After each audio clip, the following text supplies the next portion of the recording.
Bila bercakap tentang sejarah pendidikan saya, khusus kepada kaunseling, saya didedahkan pertama sekali. Saya keluar daripada mata perguruan mendapat diploma pendidikan pada tahun 81. Kemudian saya menjadi seorang guru matematik pada ketika itu dan banyak terlibat dengan pelajar-pelajar.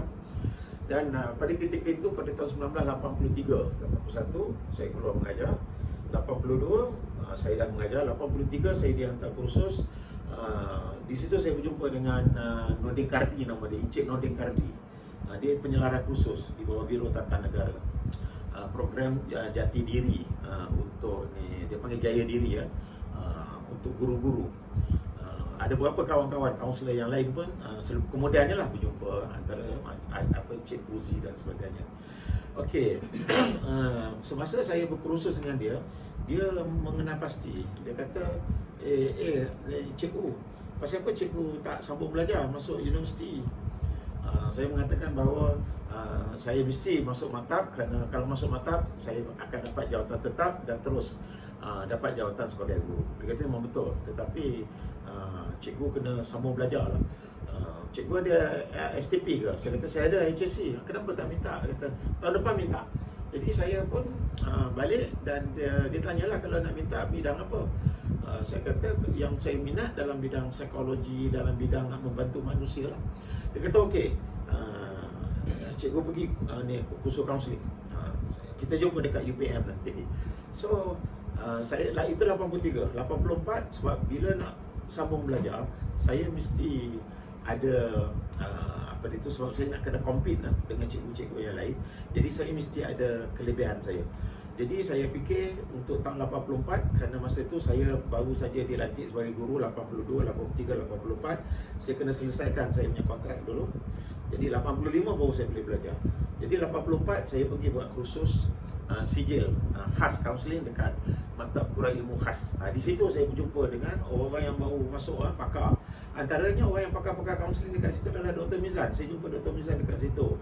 Ni Dr. Aminah dekat situ. Saya jumpa Pak Rawak Radin, Encik Osman. Banyak orang-orang kaunseling yang asas memang ada daripada MPIK. Itu berlaku pada tahun 1984. Sangat lama dulu. Kemudian lepas tu dengan adanya sijil 6 bulan tu, jadi saya memohon dengan saya punya HSC, alhamdulillah saya dapat masuk belajar dan saya pun buatlah Bachelor Pendidikan Bimbingan dan Kaunseling di Universiti Pertanian Malaysia, UPM. Dekat situ saya berjumpa dengan Prof Syam, saya jumpa dengan Prof Osman Muhammad, saya jumpa dengan Nordin Kardi, saya jumpa dengan Tuan Haji Ali, pensyarah-pensyarah yang sangat-sangat dinamik, Dr. Halimatun. Ini semua adalah tutor guru saya. Saya duduk dekat situ 4 tahun saya belajar. Sebagai seorang yang minat dalam bidang kaunseling, banyak pengalaman dalam kaunseling, banyak engagement dengan pelajar-pelajar sebab saya duduk lama dekat sekolah, 3 tahun, 4 tahun. Maka di 4 tahun tu saya banyak bertekak, saya banyak bergaduh, saya banyak diasap oleh Tan Sri Nordin Kardi, Dr. Nordin Kardi sendiri, dan juga pensyarah-pensyarah yang lain. Dan alhamdulillah berkat daripada minat saya dan juga saya terjah dan bertengkar dengan mereka, saya mendapat kelas pertama dan menjadi graduan terbaik, bukan untuk kaunseling. Saya jadi graduan terbaik untuk kaunseling, untuk fakulti pendidikan, untuk saya punya jabatan pendidikan, dan juga untuk universiti.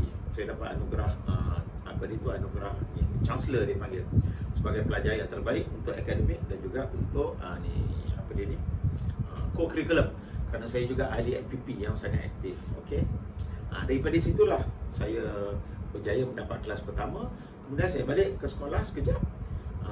Dr. Mizan lah orang yang sangat berminat. Dia kata, Fadil, datang, you mesti datang dekat UPM ni, tolong kita balik sebab kita nak cari pelapis. Jadi pada ketika itu ada 2 orang, saya punya senior, saya punya senior Encik Yusof dan saya diminta untuk mohon dan kita dua-dua diterima. Maka setelah diterima, maka Encik Yusof sebagai senior, kita bagi laluan kepada dia untuk dia memilih. Masa tu kita nak buat program kaunseling dalam organisasi. Kaunseling dalam tempat kerja, employee counselling. Itu kita nak explore. So Cik Usop pandai, dia memilih pergi US. US memang the best. Dia pergi sana, alhamdulillah lah dia belajar. Saya pula pergi ke UK. Dia explore US, saya explore United Kingdom. Jadi saya duduk dekat sana belajar. Cuma kelebihan saya, alhamdulillah, kerana saya ada first class. Bila saya pergi, Dr. Nordin Kandi dah ada dekat University of Hull, England. Dia telah pun menjual nama saya. Dia kata pelajar ni pelajar yang bagus, dah ada first degree-nya, best student, best first class dan sebagainya. Rugi kalau you offer untuk masters. You kena offer dia untuk buat PhD. Jadi saya pun pergilah memohon dengan berani diri dan sebagainya. Saya pergi untuk buat PhD.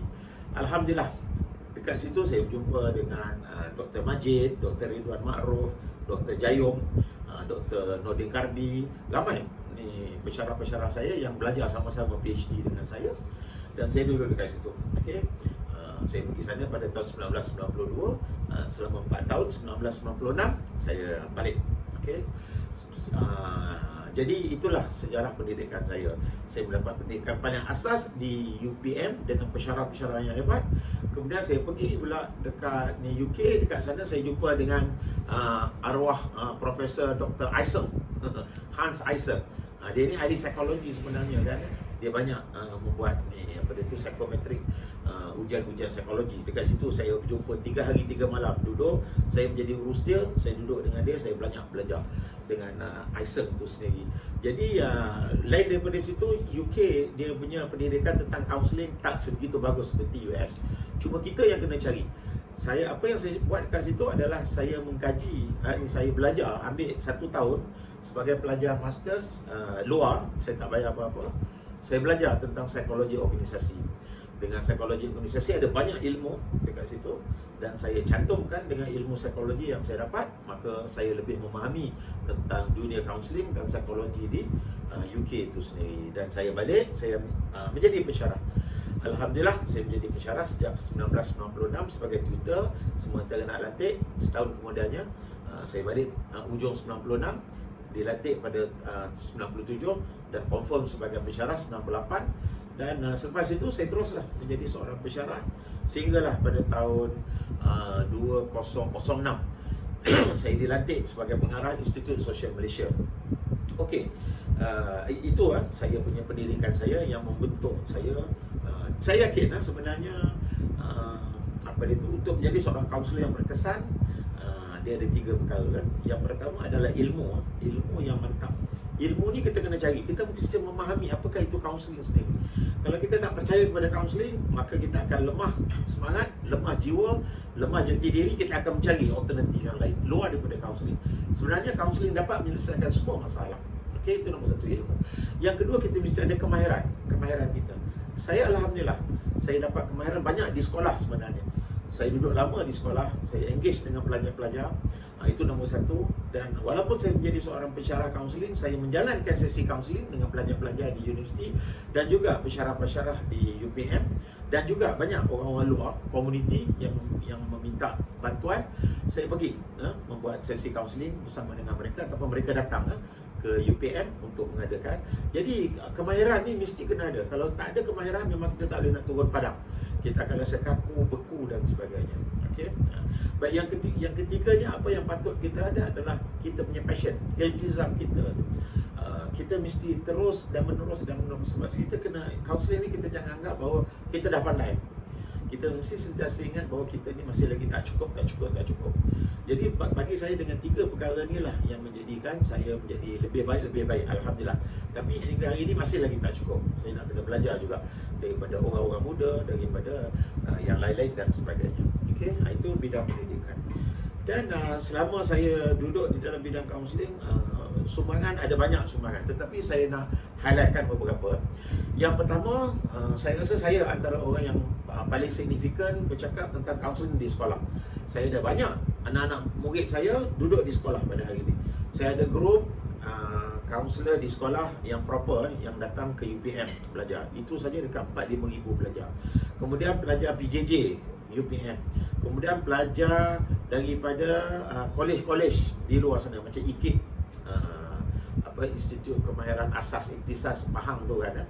Kemudian Kopeda kita ada. Kemudian yayasan dekat Kolej Yayasan Mara dekat dekat Melaka, Kolej Yayasan Melaka KYM. Kemudian kita ada program dekat Johor, kita ada program dekat Sabah Sarawak. Okey. Ada macam-macam. Dan anak murid saya ni mereka dynamic dan mereka ada engagement dan mereka ini yang banyak menggerakkan kaunseling-kaunseling termasuk di MGKK dan sebagainya. Macam Tu Haji Ismail kan, ni pengurusi presiden kepada MGKK itu adalah anak murid saya. Anak murid saya merangkumi asas bidang ni bachelor, masters, program pengamal, PhD pun ada. Okey. Jadi sumbangan saya kepada pendidikan kaunseling sekolah ni memang saya rasa sangat signifikan sehingga saya dilantik untuk nak membantu pembentukan kurikulum, kenaikan pakat dan sebagainya lah.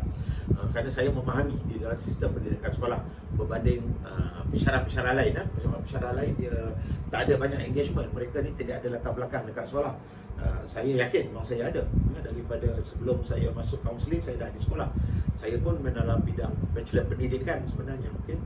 Itu satu. Baik, yang kedua, selepas tahun 2006 saya menjadi pengarah Institut Sosial selama 5 tahun dekat situ. Saya diberi tugas untuk menjaga amalan membantu manusia oleh kementerian. Dan membantu manusia ada 2 profession dekat situ. Satu kaunselor, lagi satu lagi adalah pekerja sosial, social workers.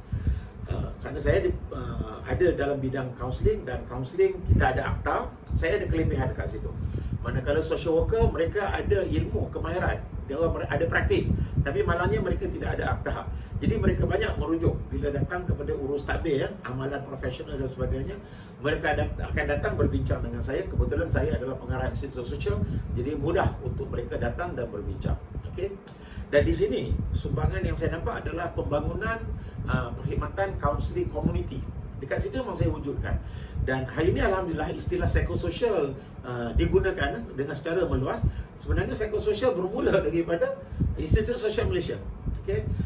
Pada tahun 2008 pada ketika itu, apabila kita nak membentuk satu modul nak membantu komuniti. Okey. Pada ketika itu ada perbalahan sebenarnya. Sebab kaunseling memang dah ada. Kemudian Kementerian Kesihatan mereka dah ada akta kesihatan mental, tetapi kesihatan mental mereka ni ada confuse sikit. Akta tubuh badan tu kesihatan mental, tetapi apa yang diorang buat tu adalah penyakit mental. Mental health dengan mental illness, 2 benda yang berbeza. Jadi apabila mereka memerlukan mental health, mereka engage kepada kaunselor-kaunselor. Jadi ada beberapa kaunselor yang diambil dan bekerja di setting hospital. Jadi makin sehari makin ramai dan sehinggalah mereka agak confused dan mereka dalam proses untuk nak membuka lagi satu lagi akta, iaitu akta dia panggil allied health ataupun perkhidmatan kesihatan bersekutu. Okey, dekat situ yang mereka agak confused. Jadi saya memberi pandangan pada aspek psikologi kaunseling, bahawa ilmu kita ni, kita membantu ni memang ada ramai orang, tetapi yang profesional ada 4. Di dalam helping profession ni ada 4. Yang pertama, orang yang yang profesional yang menggunakan biological, okey. Yang kedua psychological, biological tubuh badan. Yang kedua psychological, okey, the mind, the body ya. Dan yang ketiganya adalah social, bio, psycho, social. Okey. Baik, yang bio ni jelas. Yang bio ni adalah golongan psychiatrist. Psychiatrist dia are trained, dia are doctors. Dia orang ni memang hebat. Dia orang kena belajar 5 tahun, 6 tahun untuk menjadi doktor, 2 tahun untuk buat houseman, dan lepas tu baru jadi psychiatrist, baru dilatih sebagai psychiatrist. Jadi mereka ada 6 hingga 7 tahun solid latihan. Mereka ni memang sangat bagus. Sebab itu dalam perbincangan saya selalu mengatakan bahawa come on, psychiatrist, you ni dilatih oleh kerajaan menelan belanja yang banyak. Jadi you kena attend orang-orang yang betul-betul ni, yang mempunyai masalah psikosis, skizofrenia, paranoid dan sebagainya. Itu memang kepakaran you. Kita kaunselor, kita tak boleh nak tolong. Kita hanya boleh tolong manusia yang ada neurosis, kebimbangan, anxiety, ketakutan, keresahan. Okey, dan juga masalah-masalah harian, masalah-masalah rasa bimbang, rasa risau, Okey, masalah-masalah harian kan, kadang-kadang masalah tak disiplin, sukar nak bangun pagi, masalah apa dia tu ni, datang kerja lewat dan sebagainya, itu daily problem. Itu kita boleh tolong. Jadi bila saya berbincang dengan psikiatris, rugi kalau psikiatris melayan kes-kes yang macam ni. Psikiatris dia kena deal dengan orang yang ada biological. Sebab itu psikosis dan juga skizofrenia ni dia ada penyakit saraf otak ni. Dia saja yang boleh prescribe. Kita tak boleh. Saya tak boleh nak prescribe ubat. Tetapi psikiatris boleh. Ya, so dalam konteks ini barulah psikiatris faham bahawa dia punya model adalah model bio. Okey. Baik, yang ke tengah-tengah ni psycho. Psycho ni ada dua. Pertama adalah counselor, satu lagi psychologist. Okey. Baik, psikologis adalah kumpulan yang menggunakan pendekatan psikologi tetapi berteraskan kepada bio. Mereka ada elemen-elemen biological. Okey. Ini yang kita namakan sebagai kumpulan-kumpulan clinical psychologist ataupun ahli-ahli psikologi klinikal. Mereka ini memang khusus. Okey. Mereka ada ilmu